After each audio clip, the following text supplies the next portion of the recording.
2, 3, 4.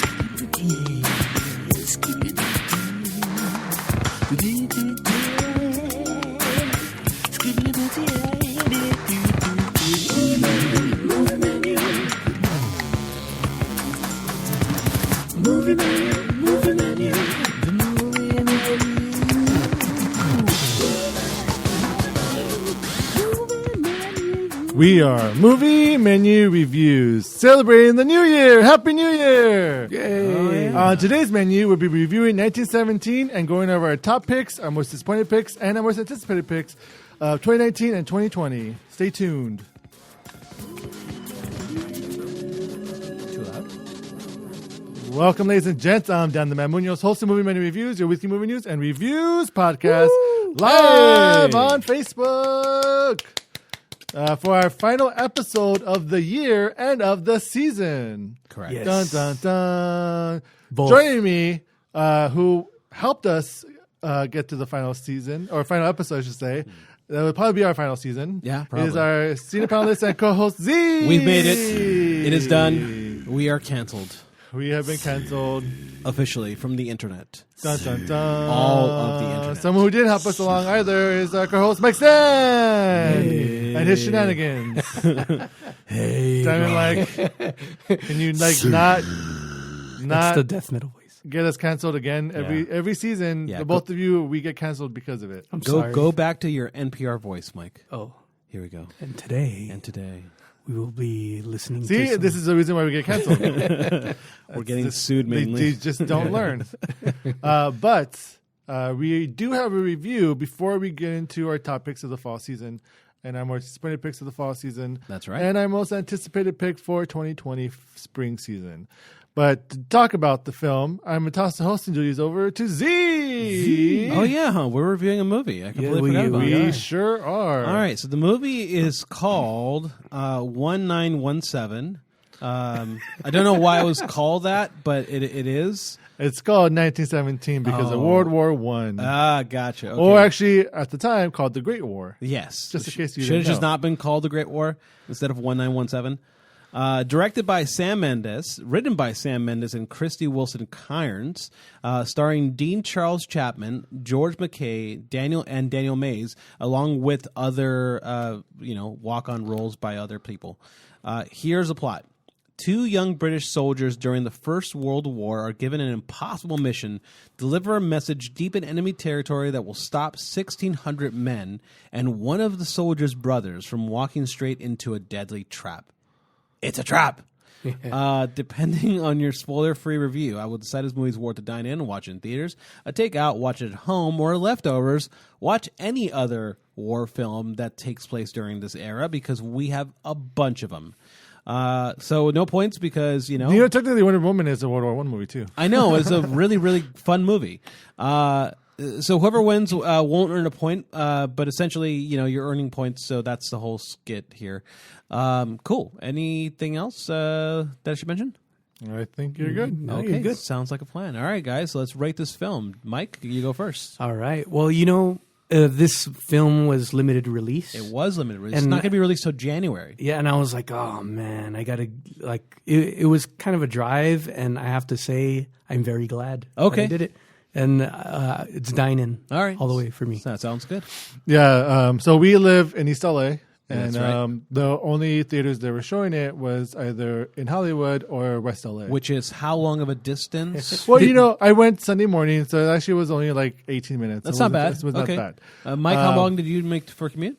I'm a big baby. It was only half an hour. That's still a lot. That's still a lot. But if it would have been in during prime traffic time, it would have been an hour and a half. You Okay. know? So, Yeah, it would have been like over an hour typically. Yeah. But because of the holidays and, certain times, it was less Yeah. time to get there, which was great because this is a total dine-in. Gotcha. This movie was excellent. Yes. The way that Roger Deakins, who was a cinematographer in this film, Deakins did this one. Okay. which he did, and Sam Mendes, the way he directed it, it was think of Birdman and how that was shot. This takes it up a next level. Good point. So this movie is, from what you're describing, is a one shot. That's how it feels. Basically, That's exactly how it feels. That is how it is meant to look, and they do a great job doing Fantastic. it. I was interviewed with Roger Deakins and how tirelessly that they were trying to make sure that every beginning shot and ending shot were to the T exactly the same, so that way they could continue the motion of one continuous shot going throughout the whole film. And let me tell you that they succeeded, because it's such a beautiful, heartbreaking, excellent film. Mike, you said they almost do a full shot. Is there anything that do they do cut? I'm guessing they do cuts, obviously, but There are moments in the story, but for the most part, it feels like seamless. Technically, there isn't, except for one moment. There are a couple where like, but it feels seamless. Okay. It feels seamless. Like, if I wasn't like actively seeking it out, I wouldn't have spotted it. But I think if I would have just sat back and just like focused on the story, like, I probably would have only noticed one moment. Gotcha. So, Okay. but it was very well done. Yeah, and this movie is an action movie, so that requires a lot of technical support. Yes. How did that movie work? Like, did it feel? The world feels so big. It feels like such a big world, and in the middle of a war, it's such a scary world. It is. And I knew watching the trailers that this film was going to give me high anxiety, like maybe even a heart attack or a small heart attack watching it, because just like each scene seemed so intense that I was going to forget to breathe and pass out. Okay. It didn't happen, thankfully. Okay. I did remember to breathe, but there's so much tension built in this world, obviously because there's war going on. Yeah. And then these two lads have this mission to either save 1,600 men plus his brother, one of the soldiers' brother, or have a massacre. Which is a very good story plot to develop, right? Because it's like you have to be invested in the thing you're trying to save. Because if there was no brother, the guy would have been like, well, fuck it, they're dead, right? Like, we're not going to go and run into war. Right. You have to actually make the stakes high enough. And also, like, the great thing about it, and they talk about this in the trailer, they mentioned in the trailer, the Nazis are not Nazis. They're not I'm Nazis, sorry. yeah. That's World War II. The Germans and French. Crap, I'm trying to remember. Like, who was it? World War Are you I. trying to think? Oh, okay, so It was German. Quick, just say random country. It was German. It was German. okay, it was German. And they're the enemies, but really, realistically, the villain in this movie is time. Time is so against them. yeah, which is something that Dunkirk does pretty well with the restrictions. Now, this movie is. Now the thing is, I didn't see Dunkirk, and I could. Have you not seen it yet? No, I haven't seen it yet. Okay. And I fired. had. That's fine. We're canceled anyways. I when I saw the trailer, I had a very same feel of Dunkirk of watching that trailer, and I was like, oh, this is like, why is Sam Mendes trying to be similar to Christopher Nolan? Yeah. In this period, but. I'm glad that Sam Mendes did this because it was so good. Let me ask Mike, who's actually done his homework. Mike, you watched Dunkirk? I have not. Damn it! Didn't you see it? No, I never saw Dunkirk. Wait, didn't we review that movie? Yes, we did. Who saw it? I did. But who else saw it? I thought Mike did. No, I thought didn't Mike, you saw it too. I didn't. I had to miss it. I forgot. I didn't see it. You guys I didn't suck. I didn't see it. Either. We had somebody else. It was watch it was a Okay. guest. It was Ian, a guest. Okay. Oh, you hosted it? Yeah. All right. I was in Comic-Con that weekend. Okay. I liked that disappointment. He's like, clearly Mike saw it. It's like, Yeah, well, because I assumed that Mike actually did his homework for once. why would you assume that? I've never done. That's your fault for assuming Thank you. that Mike actually did anything. You guys This is actually the same Mike that had the most anticipated film of watching never Token, watched it, yeah. and he didn't even watch his anticipated film. Okay. Fool me once. so- shame on you. Shut up, Mike. All right, so in Dunkirk, time is the biggest element, and they do a lot of intercutting between the story. So now, obviously, this movie doesn't do any cutting. This movie is a one. Does this movie follow only the two individuals, or does it Yes. stray off? Yes, no. No, there- he follows these two. Yes, and it's like at first I thought it was just going to be the beginning sequence of this film, I was like, oh, this is a cool introduction to the film. And I thought at one point it would go to cutting, but no, from beginning to end, you're just on this journey with them, and you're which is, I'm sorry, Mike, it's which okay, is go great because you really like in those moments of like not having an action-packed moments that's going on, you get to know these characters and you get to really care about these characters in like the most mundane situations, even though they're in war. And so a lot of stakes are really raised, but just walking across the field, which could be really scary, but also just, them talking about whatever, you get to know who they are and you develop this relationship and friendship and whatnot. And it's so interesting to watch as the actors have to be on the whole time. They can't break out a character because it's continuously to be shot on them. So you talked about this movie follows two lads. I'm assuming they're privates. They're corporals. Yeah. Does this movie suffer from exposition because they're so low ranking that people have to explain the plot to them? No. This is like, it feels... You get the plot in the trailer. It's like, 1,600 people are going to die. Your brother's going to die. Go save them. It feels like it feels like you're the third soldier with them. Right. Actually, that's a good point. Okay. And you're just learning. Do you feel like there's a lacking of plot too? Because from like this, there's no the plot is simple. Yeah. Whereas save these people, save these soldiers. You have a mission, save these soldiers. Okay. And now we're just them. It's like an adventure film in the sense like we're watching them go through this adventure. Yeah. Across this land. like Mad Max. Fury Right. Road. Yeah. Minus the racing part or the chasing part. Well, there's or everything else. You're saying there's a race going on. They're fighting time, the race, and the that racing is is a Mad Max element.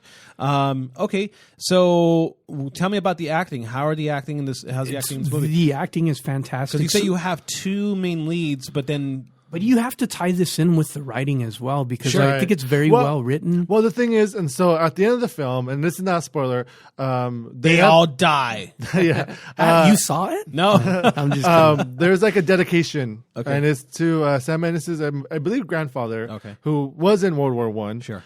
He says thank you for telling the stories.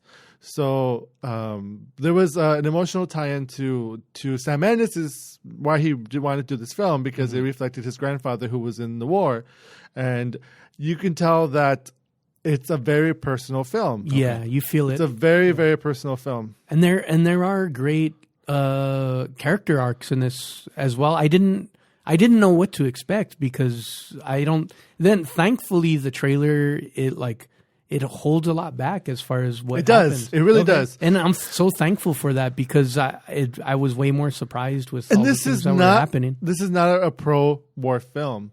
This shows you the horrors of war and the psychological damage that can happen to a soldier as they are just trying to accomplish their mission and survive. Yeah. Because it's all about survival and trying to. There's like conflicts, about being heroes and whatnot that they talk about, which was really interesting dialogue. And I remember since as Mike mentioned, we feel like we're the third soldier in the film. I put myself in the film and could I do that? That is so terrifying. And there's a moment that was such a beautiful release moment that because the movie is very tension built, but there's moments of release, and there was one moment of release that I teared up. It was really, really emotional and great. Well, and that shouldn't be news to anyone. I feel like World War I was clearly the foundation of PTSD. There's a really good documentary called Titty Cut Follies. I'll repeat that again, Titty Cut Follies. That's the location that really kind of explores a mental asylum because it has people who were survivors of World War I. But yeah, okay. So, and tell me about the acting. How was the acting in this film? We you guys straight over talking about the writing, which was written by Christy Wilson Cairns, who has not really had a whole lot of writing experience. She's done Penny Dreadful and a couple of other TV shows, so she's got experience. She just doesn't have a lot of war experience. I really enjoyed the writing of this, and this is one of those films where I didn't know where it was taking me, and not in a bad way. Where it's almost like the way life is, where I felt like it was. There were moments where it felt very real. Yeah. Where it's just random things are happening and you're just trying to work through them. Yeah, you know how like in Dunkirk, which I didn't see, but in Dunkirk, then how would you know? In the trailer, Okay. there is an extra that kind of ruins the trailer. That happens to like as they're all in the boat or whatever on the bridge. I forget which part it is, but they're all supposed to be looking at this plane that's going over to them, and then one of the extras like ducks early. Yeah. This like everything was so spot on. It doesn't seem like we were watching a film. Okay, but that could just be because you haven't watched it again and you haven't caught any of that. You know what I mean? Like that's just no, because stuff like that goes everywhere, and plus that was very obvious in the trailer within itself. This is not that. Yeah, well, I think what Mike is saying is that it feels genuine. Does it feel like it's like day in the life, like really, like well told, like interpersonal relationships? Yeah, the movie, and I don't think this is a spoiler, is really like I want to say 12 to 16 hours. You follow these characters, Okay. right? Yeah. Or something like that. Maybe like a span. That's right. Yeah. I'm trying to remember the exact. Yeah, I don't remember the exact time. but yeah. Well, but what I meant was like, do these people actually like? Do you get along with these people? Yeah, Like, you do. Can you tell that they're real people on screen? Yeah. I was real invested very early on. Okay. In the movie, like within the first like it didn't take long for me to care about these characters. Yeah. And to hope that they make it through. Yeah. You know. Okay. Yeah, because the whole time you're also fearing for them because they're literally in the middle of war. And it's like when a soldier shows up, you're like, "Oh shit! Is that an enemy? Is that an ally? What's going on?" And there's that tension where they don't know when they're kind of like shuffling, like do I greet you or shoot you? What do I do? Yeah, because they're like silhouettes. They don't know. You don't know. Tell me about the acting. Dean Charles Chapman and George McKay. These are the two Lance Corporals. How did they do in the movie? They're incredible. Okay. They have really good. They're newcomers, right? They're not really big actors. I think so. Yeah. But even like Colin Firth is in there, and he does such a good job. I was going to mention there's also a bunch of walk-on roles. There's Yeah. Benedict Cumberbatch. There's Richard Madden. There's like they're really good. Like it's really well-rounded of a cast. Okay. Great. How's the CGI in this movie? There's robots, right, that fight each other? Exactly. Yeah. Yeah, okay. They're awesome robots. There was only one moment that Me too. Was it the water waterfall? scene? It was. Yes. There's only one scene. There's a waterfall scene where it's like Spider-Man for a moment. Yeah. Or like the end of Black Panther, but and then it was like but like and it stands out in comparison to the rest of the film. But like the moments after that moment like really make up for it. So. Everything else is like it's awesome. I feel like it would have ruined the whole movie. And there's so much good in this film that wouldn't ruin it. All right, so I've heard a lot of good stuff. Tell me what doesn't work. Does that CGI scene doesn't work, clearly. What else doesn't work in this movie? Let's see.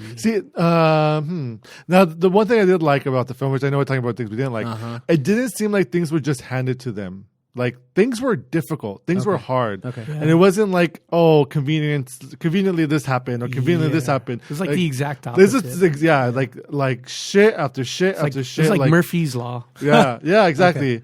And I appreciated that because what I hate is like lazy writing, where it's like there's a deus ex machina that all of a sudden this happens. No, there is none of that in this film. None of it. Okay. Yeah. All right. So again, things that didn't work for this film. I don't know. How's the soundtrack in this movie? Oh, it's beautiful. Man, that's another thing. Yeah. The soundtrack Who does the soundtrack in this? Is incredible in this film. Yeah. That's a good question. Yeah, it was. It's arranged by Craig Leon. Okay, so you're saying that this movie does a pretty good job. But yeah, like anything that you feel like was out of place, pacing. I really enjoyed the pacing as well. Yeah, the pacing was like. Was it better than Star Wars? Yes. Okay. Well, that's a huge feat. Craig Leon did the soundtrack. All right, awesome. Is there anything else you guys want to say? I kind of feel like this movie is kind of like done its circuits in the, in the big studio nominations. We know that it's going to be nominated. Yeah, it was listed in the nominations, and after seeing it, like I agree, it should be. It should. Okay. It definitely should be. And I feel like I hope Roger Deakins wins the Oscar for this one. Yeah. Because he really kicked ass in this film. All right, sounds good. I think I'm going to go ahead and rate this film.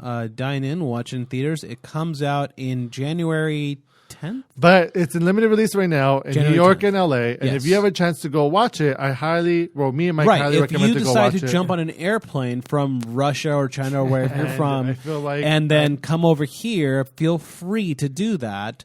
Or you can wait till January 10th when it gets mass release. So with that being said, Dan, it's all to you. All right, so now we're going to go into our next segment, which is the final segment of the year.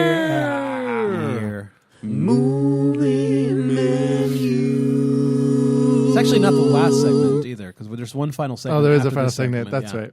I mean, it kind of goes with each other. I don't think we're going to do it, but we're not going to play another song to like differentiate it. It's part of Aren't the same we? segment. No, I think we might. So we're going to do what we always do at the end of each season. We're going to talk about our top picks, our top 3 picks of the fall season of 2019, our most disappointed picks of the fall season of 2019, and our most anticipated pick of spring season 2020. Spring season for us is going to be from February to April, mid-April. Yeah, so expect us back by then. Right. So we'll be back for Birds of Prey. Yes. So we will not be here for January. Because January sucks. Actually, January is not going to be that January bad this year, sucks. but It it's always- okay. I mean, we need some time off. They call it a dumping month, so it's when they dump Typically, all but- the really terrible But films. what I'm saying is so we that don't want it's actually not too bad this year. I disagree but- with Dan on that. Well, you disagree with me no matter what. It That's doesn't, also doesn't true. matter what. Sure. So we're going to go down from number 3 to 1, and then we're going to mention our honorable mentions. Oh, I don't have any, but okay. Oh, I Okay. do. Yeah. All right. So let's go ahead and Mike, you go first. Which one are we number doing? 3. My for number top. 3? Sure. My Oh, number best. So we're doing the best? The best. Okay. Yeah. best top 3. My number 3 is Joker. Okay. Z? Right on. My number 3 is Marriage Story by Noah Baumbach. Baumbach. Yeah. I just finished watching this movie, and it made me feel a lot of feelings. And I thought it was a beautiful story of how marriages can fall apart. I thought the acting was solid. And We reviewed it already. I know you did, but as somebody who's just recently married, Yeah, I that's good. really felt this movie a whole lot. I And- guess. Without true. without giving anything away, my favorite scene was the cutting scene. Yes, it was Was it- so nuanced. What wasn't that perfect? I just didn't like the kid. You don't. Well, then that's fine by you. But I'm just saying, like for me, But no, I like the movie. I But thought you it know was what really though? good. You know what though? I have worked with children. I've worked with children, so I do know that children of divorce tend to act that way. So you might not have liked that character, but that's kind of the reaction that children have to divorce. And I actually thought he did a really good job. I agree. And I think that the way that the two, Adam Driver and Scarlett Johansson, played that role was amazing, and the skeezy lawyers did such a great job of really backing that up. Laura Dern. That's great. It was great. It was So my fantastic. number 3, I'm going to So cut good. you off. My number 3. Sorry if is, I had more to say about your movies. It's surprisingly, it's going to be Parasite. Oh, okay. I don't think it's surprising at all. How's that surprising? Because people probably thought it would be a number 1. But it's my number 3. okay. What people would say that was your number Mike? 1? Oh, okay. All right. It technically was, but I moved it down Okay. after this weekend. Sure. Okay. So Parasite is an excellent film, Yes. excellent thriller with comedic moments in there. It's still- amazing yeah. cast, amazing direction, nice. I don't even want to say what's going on, but it's the whole with the family.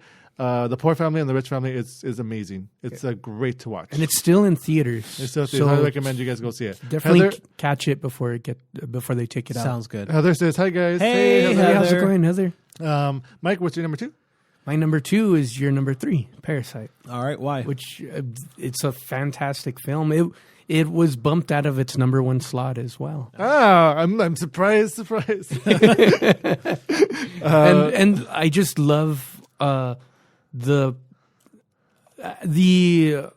explanation of class and how and it's like I think it's real easy for there to be a commentary against the rich, but I think this film actually has some like compassion towards the rich as well. Cool. So you kind of see like you see the skeeziness of both sides, but you also see the suffering that happens on both sides as well. Gotcha. Z, what's your number 2? My number 2 is Jay Roach's Bombshell.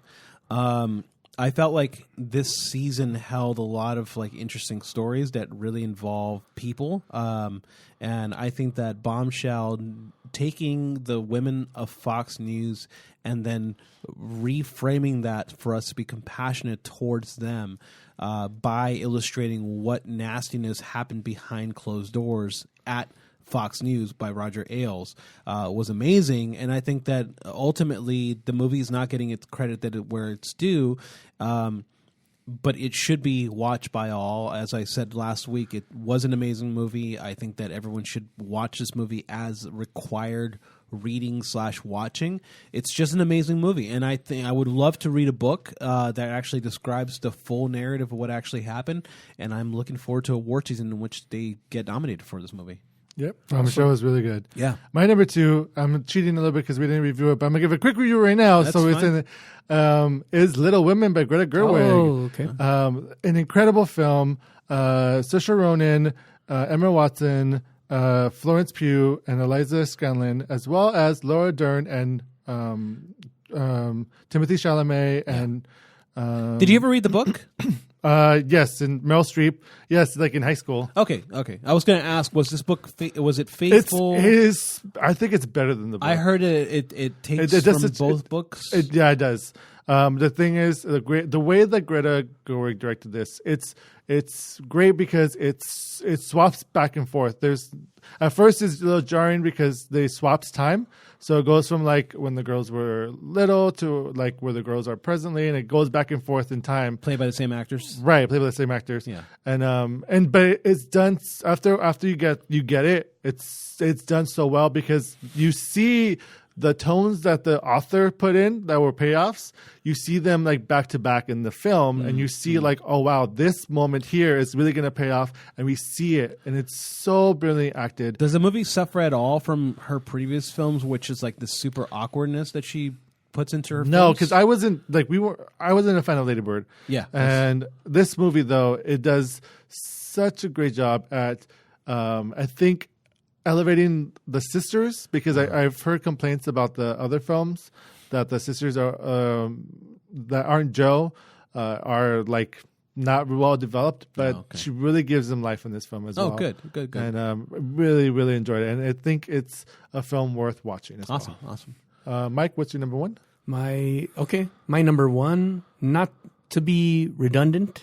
I won't say much. 1917. Okay, it's my number. I'll just go. That's my number 1 as well. Right, 1917, right, yeah. one of the best films. Okay, I believe you too. Yeah. Z, what's your number 1? My number 1 is Todd Phillips's Joker. I think that this movie won me out. Now, obviously, I haven't seen 1917. I haven't seen a lot of the films. Me and Mike were talking before this. I did get married this season, so I didn't get a chance to watch all the movies that I needed to watch. But I think that the nastiness that Todd Phillips brings to the Joker story was exactly what we needed for cinema. I feel like, especially in the superhero genre, we needed somebody to bring... Like, Deadpool did a really good job of bringing this nasty humor, but this really brought in a nasty, realistic perspective. It became the film that everyone had to see, and I don't know anybody who didn't watch it. They all would rush to me and go like, "Oh, that was an amazing movie," or "I didn't like this." And so I think that because it became part of the zeitgeist, I think this movie is going to be a contender for the Best Picture award. Which is strange to say because Todd Phillips, who directed all of the Hangover films, has actually done a really good job to the point where they're talking about sequels or they're talking about parallel stories to tell with similar themes for the DC villains. And I think that's fantastic. I think that's an amazing way of looking at the way we look at villains and we look at cinema. And I think that would be the best road to take for DC. However, I would warn them, don't do that because you guys suck. You guys need to get somebody who actually knows what they're doing in there. Please hire somebody who is competent and can actually do the job. Yeah, as far as I know, they said Joker was going to be a one and done. Well, there They are have rumors. amended that, Yeah, there are rumors that they're going to do a sequel. I mean, it was and a that might full- be like an Elseworld, but it still might be connected in some It was a way. $40 million movie that made $1 billion. Over $1 billion. Yeah, like it's crazy. So of course they're gonna do a sequel with or without Todd Phillips. And I think that if Todd Phillips or at least somebody from the DC Comics, I mean, I'm hoping for Scott Snyder, comes in and writes their own story, that would be amazing. That's Scott Snyder, the comic book writer, and not Zack Snyder, yes. the filmmaker. Yes. Thank just you so for people clarifying. So let's go ahead and good list, everyone. So I'm sure a lot of A these good films. varied list. I thought that was really good. I feel like a lot of these films will be nominated. Yes. So we have good taste. Yeah, I think so. So let's talk about our disappointing picks of fall 2019. Sure. Z, you go first. this time? Sure. My first movie is not a movie we reviewed here. I don't think we'd reviewed it here.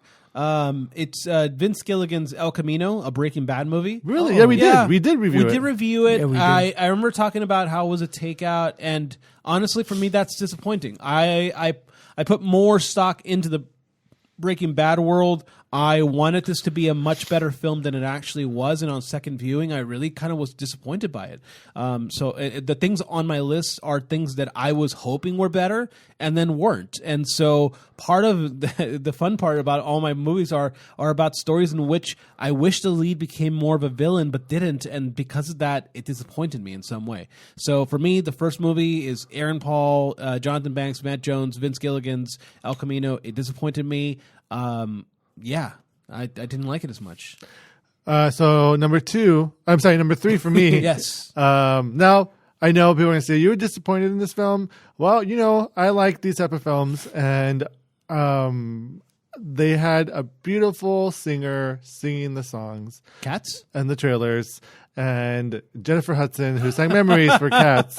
I was like, maybe. And then Tom Hooper, who is a pretty good filmmaker. No, he he's did not. The King's Speech, Yeah. which is a great film. That's fine. He did Les Miserables, which I have my issues with it, but it's overall still a Fine, decent film. yeah, So I thought, even though the CGI looked weird, Super weird. I was hoping that there would be some type of magic that at least will bring me into this world. And it was just a really big mess. You were the only one. I was not. There are people who still love it. They are high on cocaine. Just because they love musicals, and I like musicals. I really enjoy musicals. This is a musical I'm not familiar with in the Broadway world. I've never seen it, and I was hoping to go in thinking it was going to be a decent, okay. I will say Jennifer Hudson is still a standout, even though she looks terrifying. But her singing is maybe, if anything, would save the film, but doesn't. There's nothing really saving this film. But yeah, Cats is Okay, my all right. disappointing film. Okay. Mike, what's your number three? It was hard for me to get a bottom three. I don't know how. It's a really bad season. I just didn't see. Not really. Yeah, I didn't see that many terrible movies. This season. Okay, all right. Yeah, me either. You know what? It's funny because like what's going to end up happening is like movies I voted or I said to like take out or dine in for Yeah. are going to end up on this list. Okay, number 3, I'll say Terminator. Okay, yeah. I wish I put Terminator. I didn't watch it, so I wanted to see. Yeah, But it's not like A terrible film. but it isn't a terrible film, Right. though, so like, but it's just Of all the films that you saw, it was Yeah, like yeah. the least impressive one that you saw. yeah. And the only thing that I really have against it is that they're like, although they did a different take on it, they're still rehashing the same Terminator 2 story, and that for that sole reason, it's falling in my bottom 3. gotcha. All right, Z, you're number 2. Oh, I'm sorry. My number 2 would be, and now this one, it might be a surprise to you guys, but again, this is disappointing. This is not the worst. So for me, the most disappointing film, the second worst disappointing film, is Frozen 2, directed by Chris Buck and Jennifer Lee. That is my number 2. So and we'll talk about it together. We'll talk about it together. And the reason why it's my number 2 is disappointing is because Frozen 1 was a standout hit. It had a great theme song. It had a great theme in general for storytelling. It turned the whole damsel in distress upside down. It really criticized a lot of the Disney films, and because of that reason, we had these fantastic films that came right afterwards, Moana, and several other ones that were really amazing. And so with this movie, it really feels like a step backwards, and I wished in the original storyline for Frozen, Elsa was going to become the villain, and I feel like that's kind of my central point about this movie is that it had no villain. Elsa should have become the villain, and because of that reason, this movie feels like a waste of time. I mean, it does have a villain, but the villain is very weak. It's not. It's not a present villain.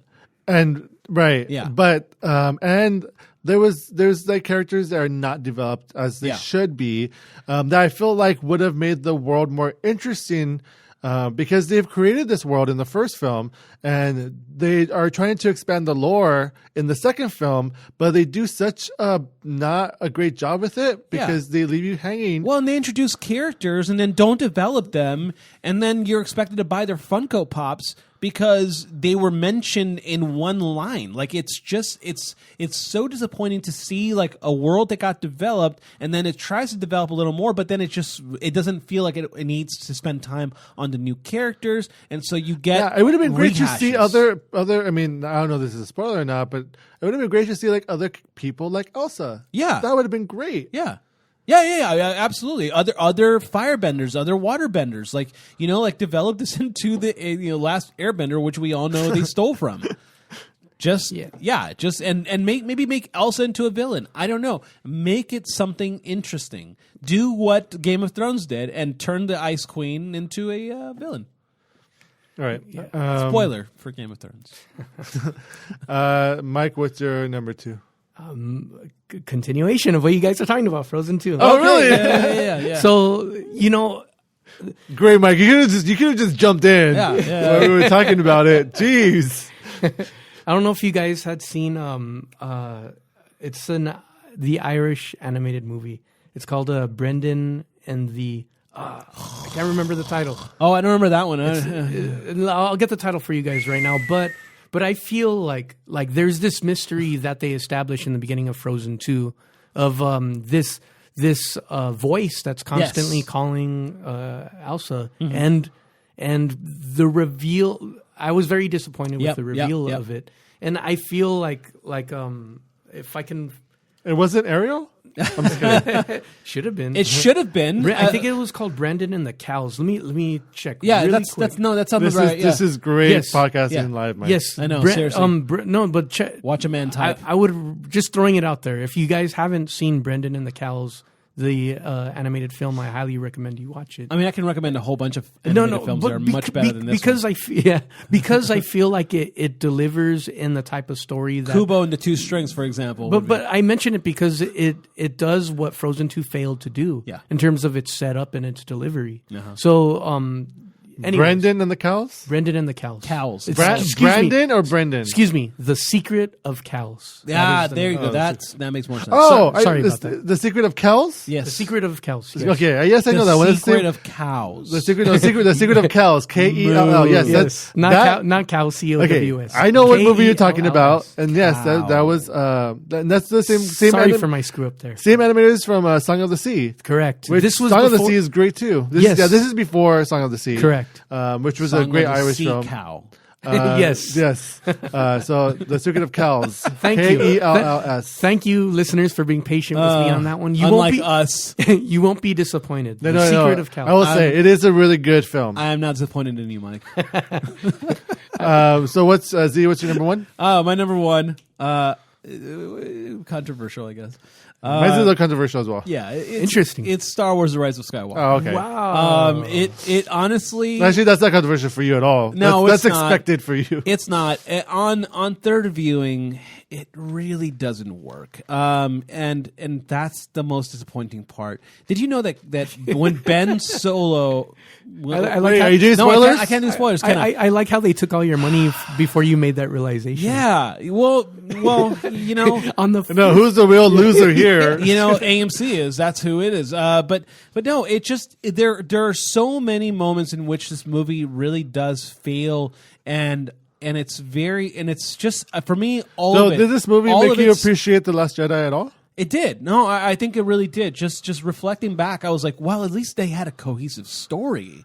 And then this one, just feels like a rush job. It honestly, I would love it if J.J. Abrams returned to it and just said, let me tinker with it. The JJ cut. I would honestly take an apology. I would honestly take an apology cut and be like, JJ, like, please go back and redo it. Tell Kathleen Kennedy. Or the Abrams cut. I think that's yeah. better. Let me just The do Abrams it one more time and fix the things like cats and fix the problems and make it into a cohesive story, because they really do. I think Dan mentioned this last week. They were doing fan services for the trolls, and it really feels that way when you're looking at it on the third try. You're like, okay, this is just so bad. And it fails so badly that I honestly forgive the prequels and George Lucas for all his terribleness, because now I can see that J.J. Abrams, who is actually a very good director, couldn't even turn the wheel on a machine that was this big. Well, to be fair, there was a lot of problems with the production that wasn't JJ's fault. Did you not hear what I just said? But that's your opinion. Did you just not hear what I just said? I just said that I understand J.J. Abrams, because even a good director That's what cannot I turn mean. the wheel of a giant ship that's already going in one direction. The production was already heading in a direction that was going to crash into the Titanic, into the iceberg. The story is the Titanic, and it crashed really badly. And honestly, we would have all benefited from actually making the lead into a villain. It would have just worked a lot better. It was set up, and they don't fulfill it. Sorry, that is not a spoiler. Go watch it. This movie makes no sense, so it doesn't even matter. Okay, my number one is controversial. We didn't review it, but it's been getting a lot of buzz out there. And I saw it, and I'm like, what's going on? Why is this movie? Which one is it? It is Uncut Gems. Oh, You didn't like it? Was very disappointed in it. wow. Okay. I mean, Adam Sandler is fine, but the thing is, after watching like 1917 and Little Women and Parasite, like when you care about these characters, like almost instantly, being in this world where it's just nothing but shitty people, shitty everything, you just don't give a shit about anything. And I was literally bored watching this film. Like, It feels disorganized, doesn't it? It is. Yeah. And like the story is just so like convoluted, and it's just like you don't believe anything that's going on in this world. And there's supposed to be like the underground or real fiction of gambling problem addiction, or whatnot. yeah. But I'm like, really, this. I mean, why do I want to spend my time watching this? I think feel the like storytelling was just really badly done. It is. It's really badly done. I mean, Idina Menzel is wasted in this film. There's a lot of characters wasted in this film that you see, and then they're just like there. And then even Adam Sandler, I wouldn't be surprised if he's not nominated. I would no. Well, I actually do think he's. I watched this, and it was a mess of a movie. I do think you did see it. Yeah, I think it's going to be nominated because he does such an amazing job of really Being a scum. being a scumbag. But as far as like a movie that everyone's proclaiming as this amazing film, it's amazing because it's a character movie. Its plot is But I feel like secondary. Joker did such a much better agreed. job in I agree. character development than I agree. than I this agree. film. Yeah, and so that's why I mean, like, I think he's going to be nominated, but I don't think this movie's worth any of your. You know, the funny thing is, the Critics' Choice, Adam Driver and Adam Sandler were both nominated for Best Actor. The Adams. And when the person says the award goes to Adam, Sandler thought, "Oh, it's me," and then they said Driver, and he's like, "Oh." Was it Driver for Marriage Story? Yeah. Yeah, because that movie's amazing. All right. Mike, what's your number one? It's a battle between two movies. Okay. Oh, okay. Okay. Can I? Yeah, No, sure, choose whatever. One. Choose one. Who cares? We're live now, Mike. You're I Yeah, like Dan's You disappointment. got to make a choice. I'm glad that I disappointed both of you guys. At you're least our once. number one. You disappointment. are just wasting time. I'm number one of your bottom three. You are. Yeah. Okay, I'll say.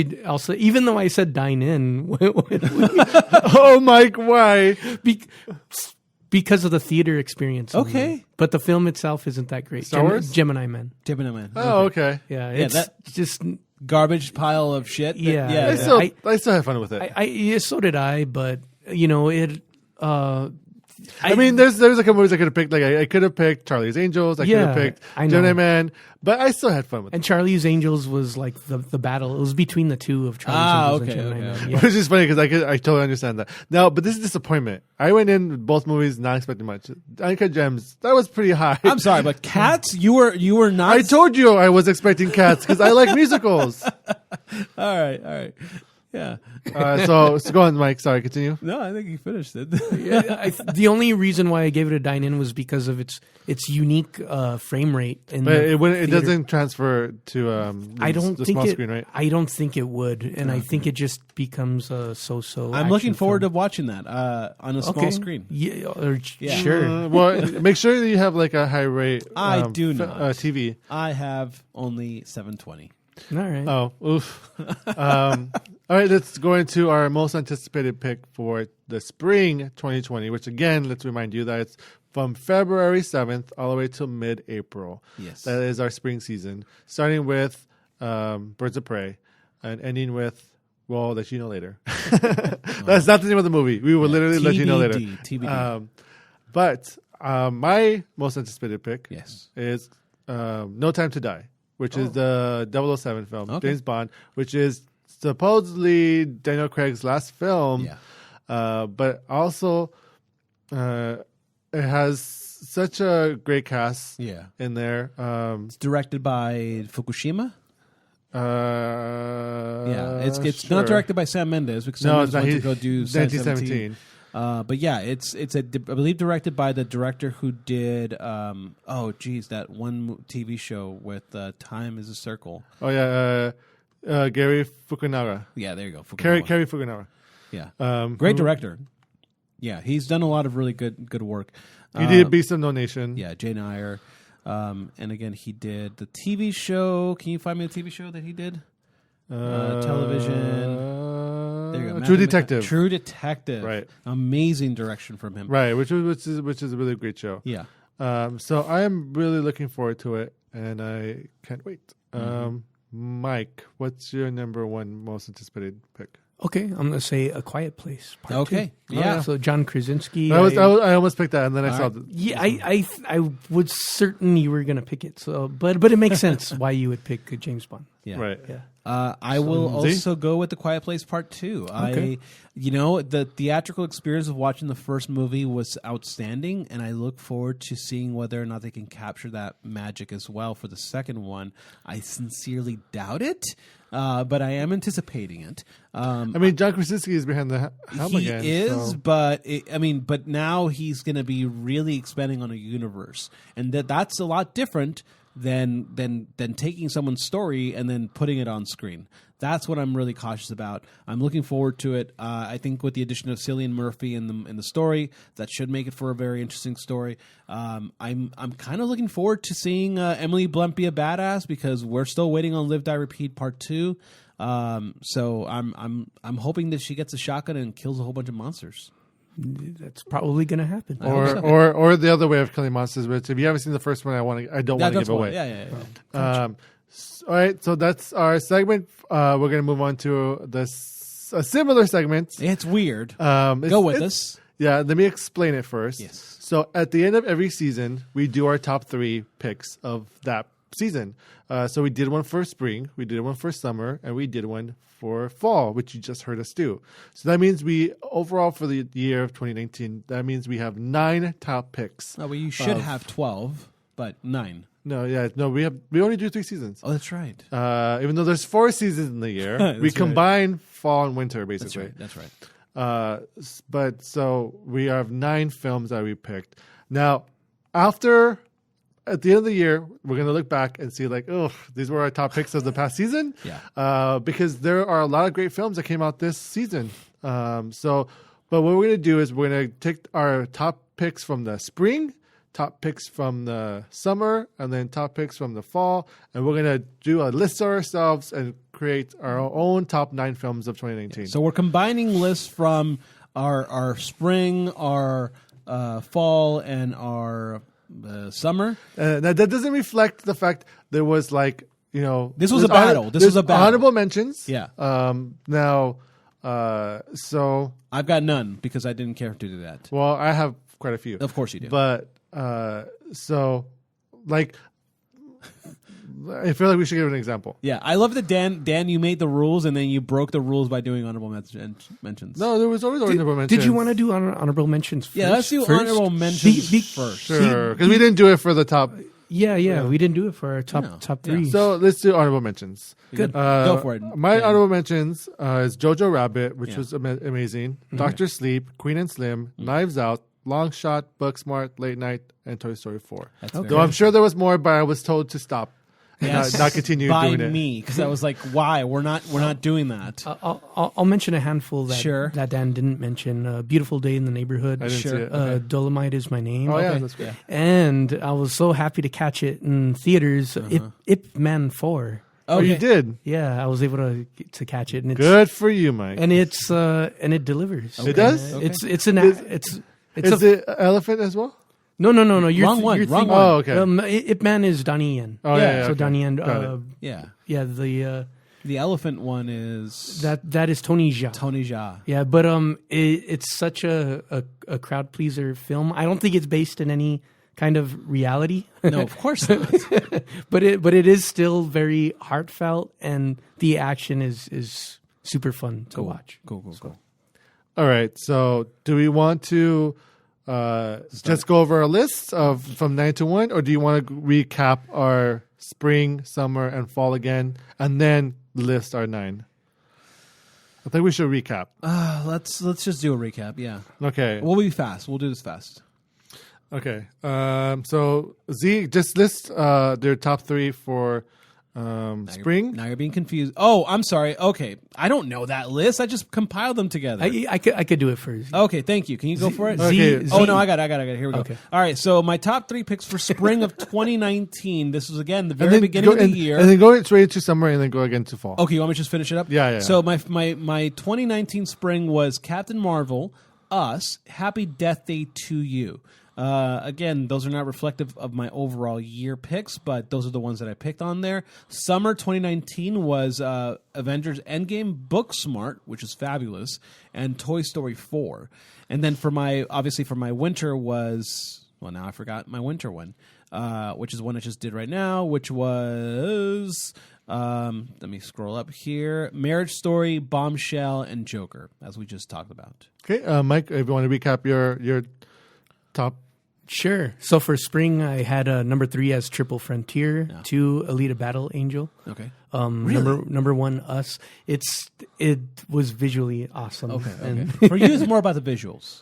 for that film, Sure. you know. Sure. Okay.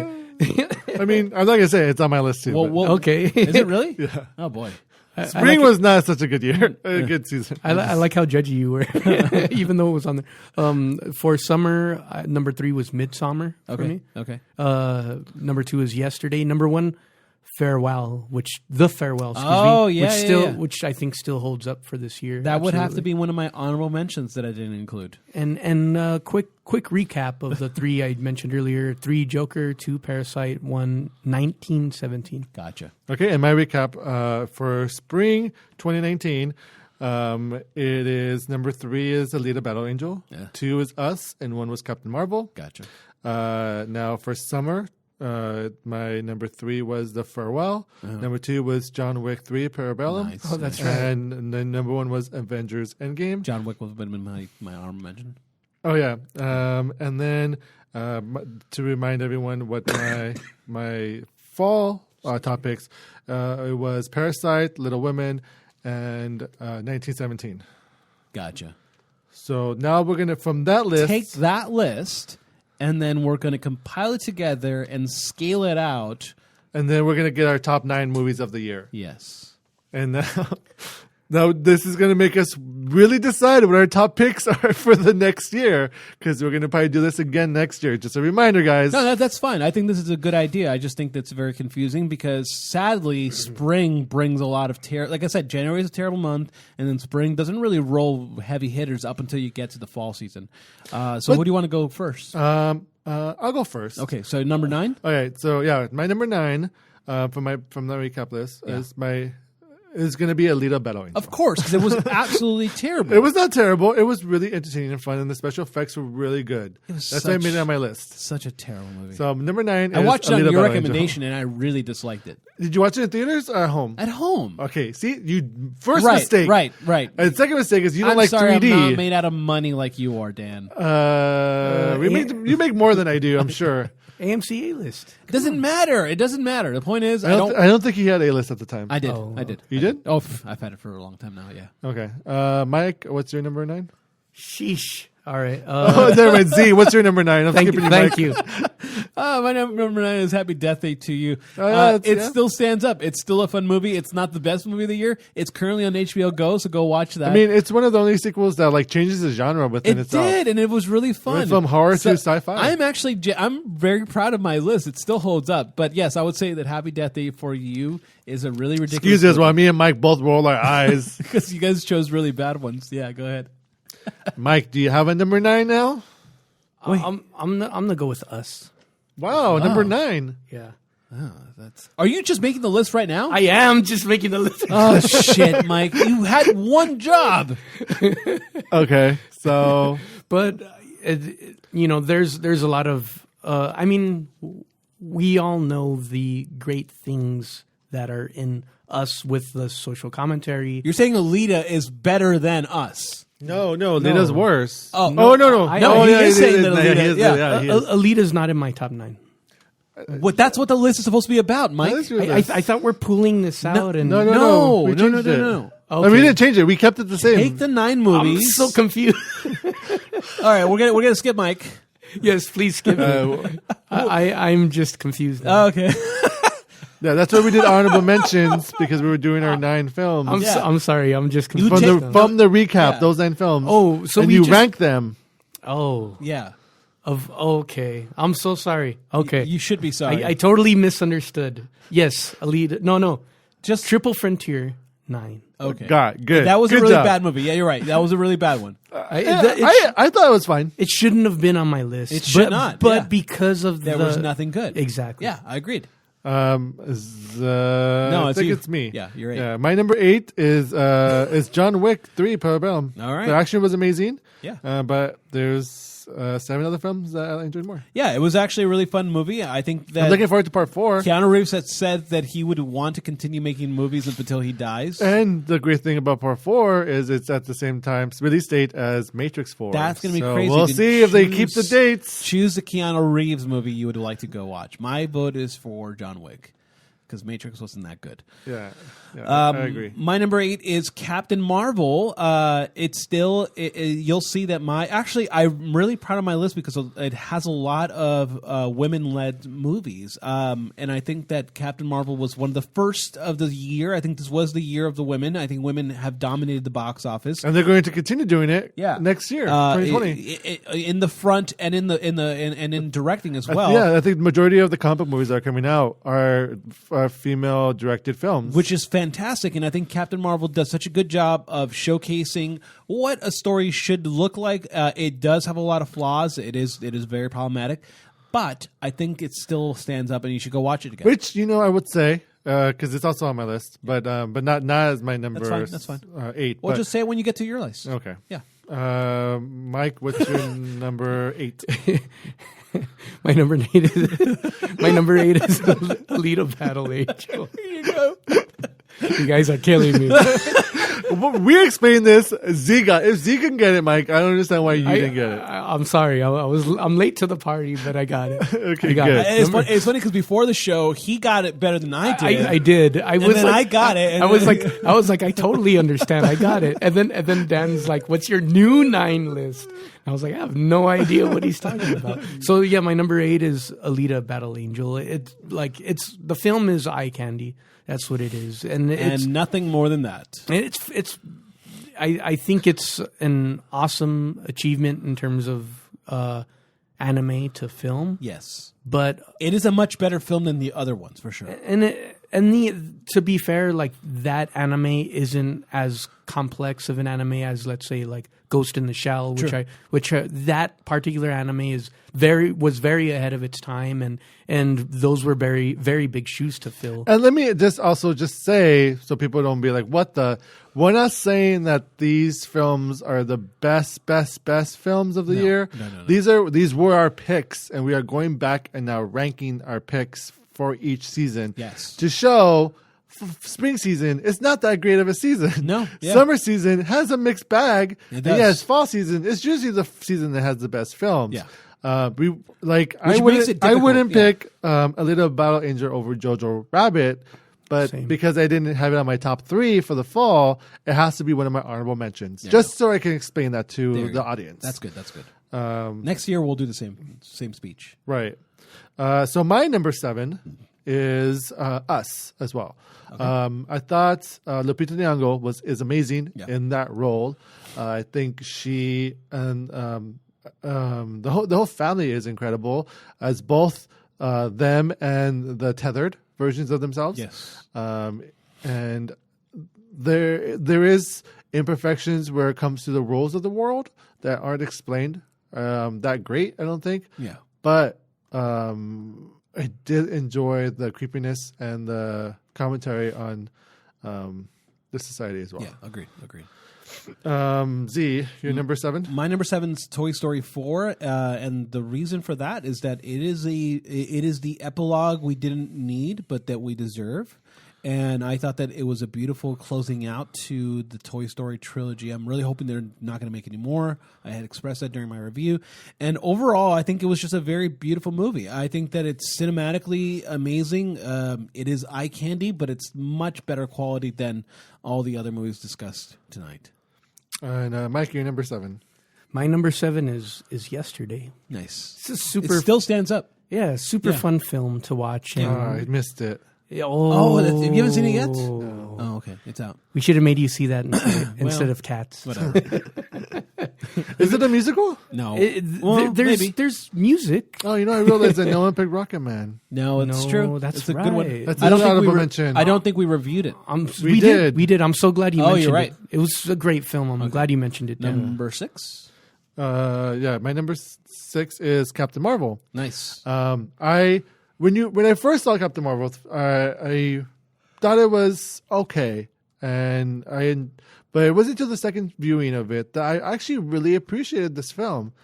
And yes, a movie you shouldn't have to watch twice in order to appreciate it. But I feel like with these comic book movies, you go in with so much expectation, and that when things are not as the source material would be, it might throw your expectations off. Right. But when you go back and enjoy it for what it is such a fun film, and it's such a good film to watch. Yeah. And I really enjoyed Brie Larson's performance, no matter what the fucking trolls say. Yep. I think she's great. I thought Monica Rambeau was great. Lashana Lynch, she was great. And it was such a fun film. They were all really good. Yeah. Z, what's your number 6? Number 6 is Marriage Story. We just talked about it, and I think that it's honestly one of the heavy hitters of the season. So go watch it if you want to cry. This will definitely be a tearjerker. Mike, your number 6? My number 6 is Us. Nice. So, I think it's definitely one of the better horror films to come out this year. My number 5 is The Farewell. I think Awkwafina is amazing. I think she is robbed for not being nominated and more for awards season. I'm hoping she gets nominated for the Oscars because she really deserves it. And then this story itself it's based on a true story. It is, and it's really an ongoing story at that. Yeah. And on the culture as well. It speaks about culture, our culture here in America, and culture in China. And then just like, what would you do in that situation, that morality, if you had that come up, what would you do? And I feel like it does a great job at showing us. Yeah, it's not on my list, but that movie, on your recommendations, I watched it and I thought it was a beautiful movie, and I honestly don't know what I would do. That's the genuine moment of realizing that you don't know what you will do until you're in that moment, and that's it. Yeah. My Mike? number. Oh, sorry. See? It's my turn, right? Yeah, see? My number 5 is Olivia Wilde's Booksmart. Booksmart. Oh. It's not on my list, but I really enjoyed it. I don't think I reviewed it with you guys, but I did add it to my list post. And it is a brilliant movie. It's a good breath of fresh air. Like, it's actually just a really good coming of age story that we haven't seen in that caliber since, I would say, probably. Knocked Up or No. Coming of age. Knocked Up is not coming of age. Superbad. Sorry, Superbad, that's yeah. me. Superbad. It does a really good job of being both raunchy and smart at the same time.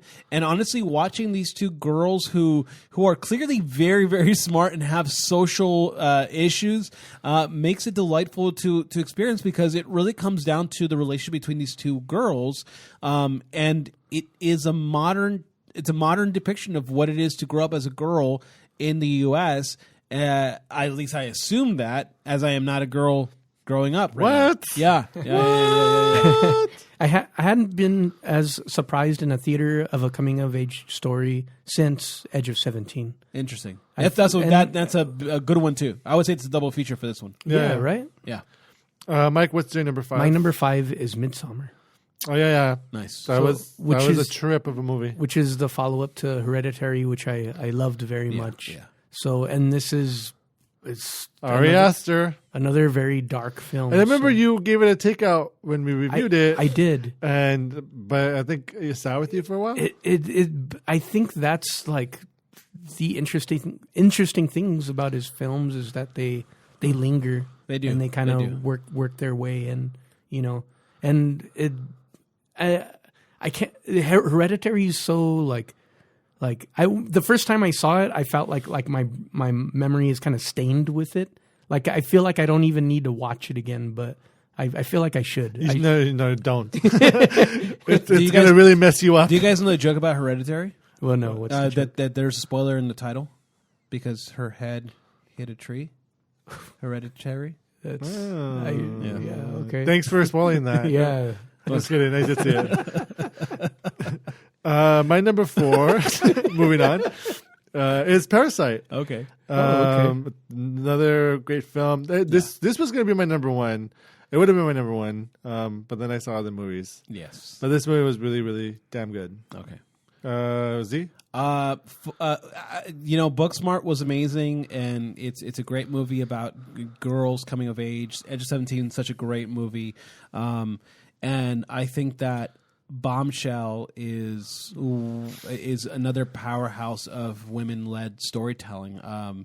Nicole Kidman, Charlize Theron, Margot Robbie, all outstanding, and holy shit did they take this movie into a direction that I really, really enjoyed. So I think my number 4 is Bombshell. Mike, 4? My number 4 is Joker. Nice. Good. So yeah. Cool. What's your number 3? My number 3 is Little Women, which was my number 2 for fall season. Highly recommend it. Go watch it. It's a beautiful film. And I definitely go watch it with family. I took my mom to go see it, and we both really enjoyed it. Hereditary? Little Women. Yes. Oh, I'm sorry. I drifted off for a quick minute. What's your number 3? Who? You. Who's on first? My number 3 is Us. I agree with you, Dan, when you were talking about this movie. For me, it's really high up there. Interestingly enough, if you go on YouTube and you look at all the explainers, that a movie shouldn't require you to do that, but this movie is so seeded with racial commentary, societal commentary, discussions about materialism.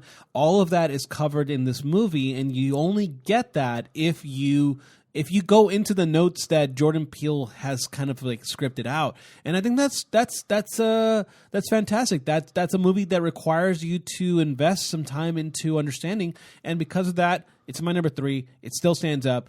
Now, just very quickly, I apologize. My top 2 movies are male-centric films, and I apologize for that because I was saying all female-centric movies, and it's like I get to the top and I'm like, oh, sorry, it's a bunch of dudes up You there. sexist. I have to disclose that. But Endgame with Lupita Nyong'o was amazing. Huh? Us. Sorry, Us. What did I say? You said Endgame. Damn it! Spoiler. Mike, in there. what's your number 3? She's in there. She's in there. I like the snap. She's in Endgame. Mike, your number 3? My number 3 is The Farewell. So I should have chimed in when you guys were talking about No, it. no, but it's fine. Yeah. This is your spotlight, Mike. This is your moment to shine. I think that film emotionally affected me a lot, and I think it did kind of hit close to home. And I have had a family situation similar, but it's a very well done, heartfelt film, and just talks about the conflict between two cultures, and as Z had mentioned before, like it's hard to know what you would do in that situation. So I think I mentioned that, but I- it's no, fine. Give it to Z. I did actually, but whatever. I'm giving it to the host of Movie Menu Z. No, I'm just kidding. Wow. That's why we got canceled. I'm just kidding. Number 2. My number 2 is Avengers Endgame. Yep. The culmination of the MCU from Iron Man all the way to Avengers Endgame. Was it a perfect film? There was some slight stuff that we could have done without, but overall, you feel the love, you feel the hard work, and the payoff as well. There are so many great moments in this film, and it really delivered in its action. And there's a lot of great female moments in this film as well. Yeah. Like when A-Force comes on, Sure, and the whole Black Widow situation, and well, maybe not. No, I think you're right. I mean, my number 2 is Avengers Endgame as well, but I do think that the standout killer of the story was Black Widow, even though there is a moment in which she, does a thing.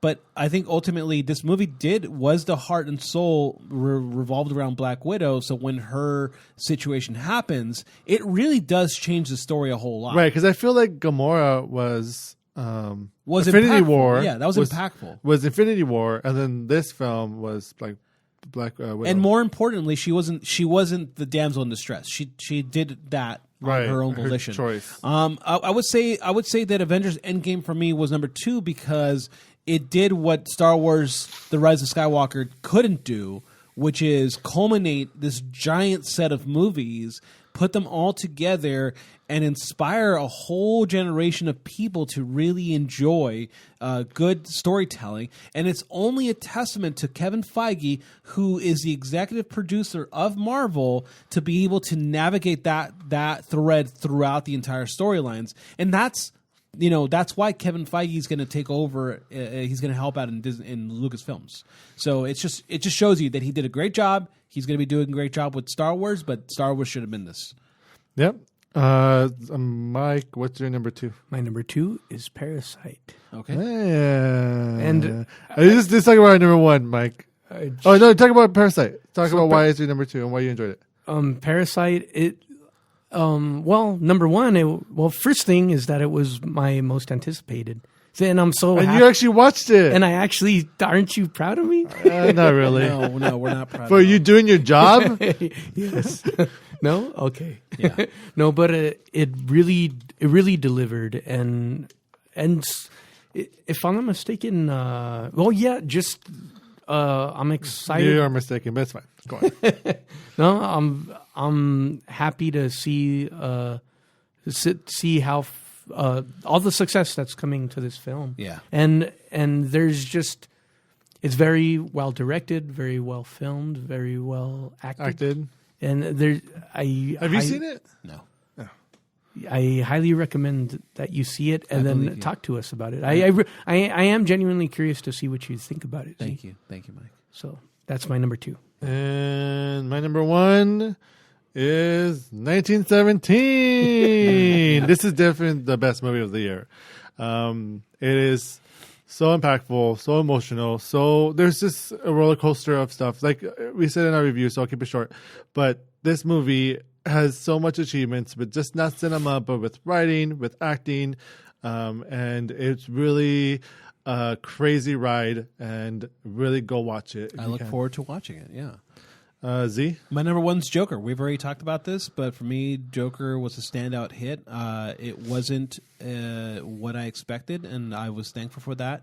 It did have a lot of conversations that came up from it, which involved mental illness and how we treat people with mental illness in our society. I do see the problems with the movie post, watching it repeatedly. But with that being said, we would not be having a conversation about mental illness in society if this movie hadn't come out. So with that being said, that's my number one.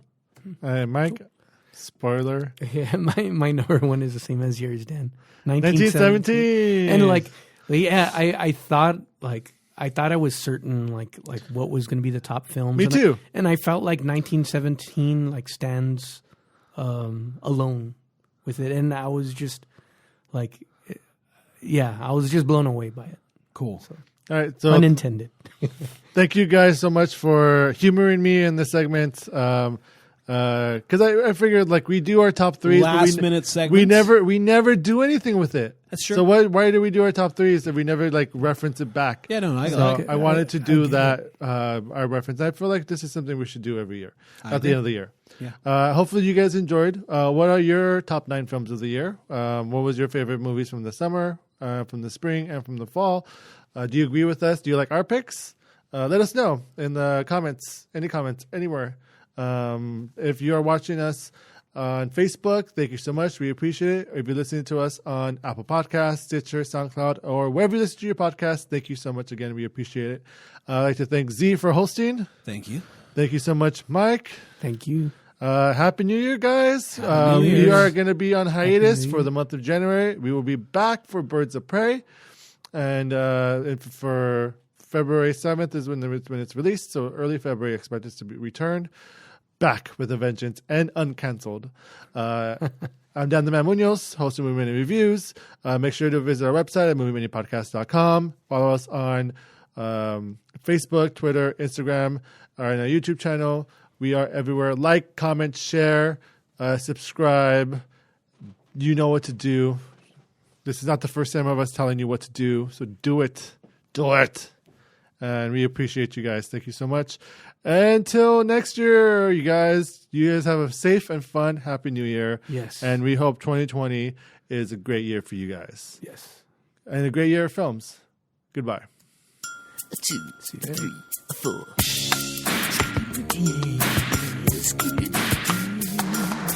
Scooby-Doo.